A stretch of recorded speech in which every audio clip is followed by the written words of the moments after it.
After a week in post, the new Prime Minister came to the one country in the Union that no-deal Brexit would hit hardest. His mission, not simply Brexit, he said, but to get the Northern Ireland Assembly working again following a 2-year deadlock. A mission Boris Johnson managed to undermine, say politicians here, by holding a private dinner with the DUP last night.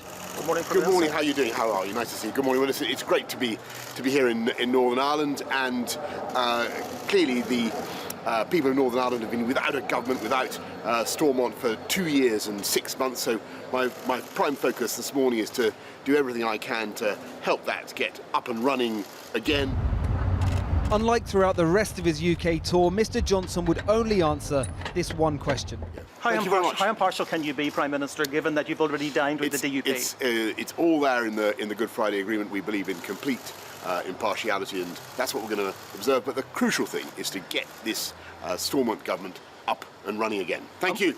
He didn't want to talk about the dinner, but before talks even got underway, the Ulster Unionist Party said it was bad optics at the very least, and that Mr Johnson had been badly advised.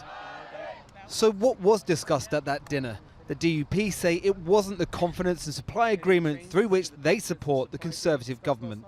We'll have those discussions over the coming weeks and months. But weren't discussed last night at all? No. Nothing at all? We were focusing on Brexit. We were focusing on delivering Stormont back again, because it's so important that we have our own government here to give a voice to the people of Northern Ireland. While Mr Johnson held his 5 meetings behind these gates, outside them, an assortment of protesters gathered. Each one a reminder of the issues not being dealt with in the building that shadows them. The fear, direct rule from Westminster imposed for the first time in more than a decade. A fear Mr Johnson hasn't ruled out, with language Sinn Fein called damaging and dangerous. Having spoken to the Prime Minister now, how inevitable does no deal feel, and how inevitable does a hard border look? As each day passes, the prospect of a crash becomes more real. And as each day passes with no agreement, the threat and the menace of a hard border becomes all the more real. The way out of this for Ireland, if he is intent on crashing, if that's the outcome, the way out for us democratically is to have a border put and to allow Ireland and Irish people to decide our future. The border poll, otherwise known as a vote to unify the island of Ireland. But no deal is a fear both sides of the Irish border. Just south of it in Dundalk, the retail sector is dependent on frictionless trade, say locals.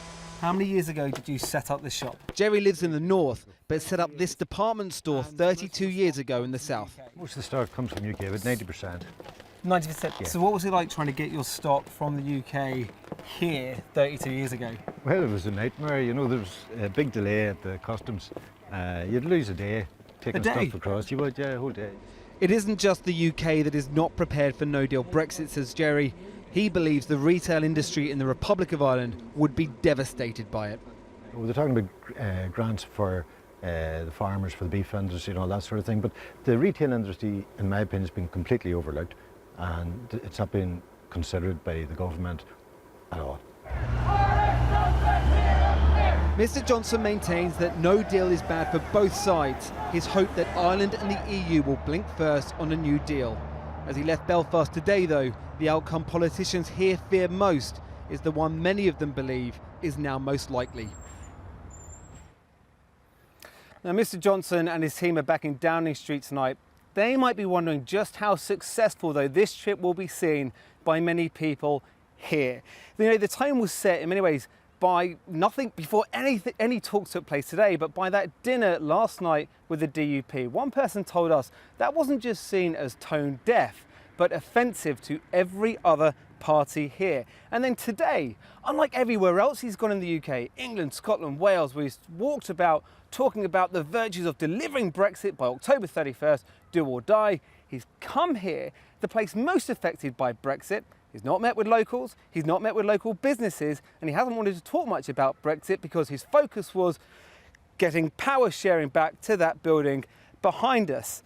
The only thing is, though, one of the leaders of one of the parties who spoke with him today, the leader of the SDLP, she told us that whenever she questioned Mr. Johnson and whatever she questioned him about, he kept on blustering on about Brexit. Now, his team say that he wants to come back here as soon as possible. You'd have thought they might have learned a few lessons today about how they need to handle that next trip back here.